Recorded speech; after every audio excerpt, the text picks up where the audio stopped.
Assalomu alaykum akalar, ko'rib olasizlar. Navbatdagi Toshkent, Moskva, Sankt-Peterburg avtobusimiz xudo xolasa mana Qo'yli vodiy bekatidan O'zbekiston nomerida hamda rossiy nomerdagi avtobuslarimiz ularda xizmat etadi. Davlat tomonidan qo'yilgan resmiy avtobuslar. Reyslarimiz haftada 4 kun. Dushanba, seshanba, payshanba, juma kunlari reyslarni amalga oshiradi. Moskva shahridan esa kunda reyslarimiz bor, avtovokzal Katenikida. Ishonchli nomerlarimiz ekranda turibdi. O'zbekiston hamda rossiy nomerda bemalol murojaat qilishingiz mumkin.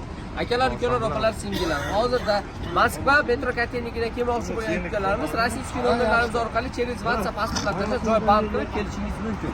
Shunday komfortabel avtobuslar sizlarga xizmat qiladi. Hozir ichki holatlarni ko'rsatamiz. Keling.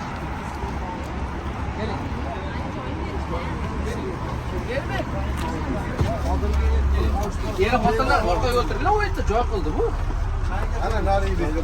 Ayol Pasatga bo'lyapti hozir mana. Ayol kishiga joy qilib qo'yib, ayol kishi o'zi orqada Voditel 3 ta, har 4 soat 5 soatda almashadi. Toshkentdan Moskvaga reyslarimiz haftada 4 kun, Moskvadan Toshkentga haftada 2 marta. Moskvadan Toshkentga har kun.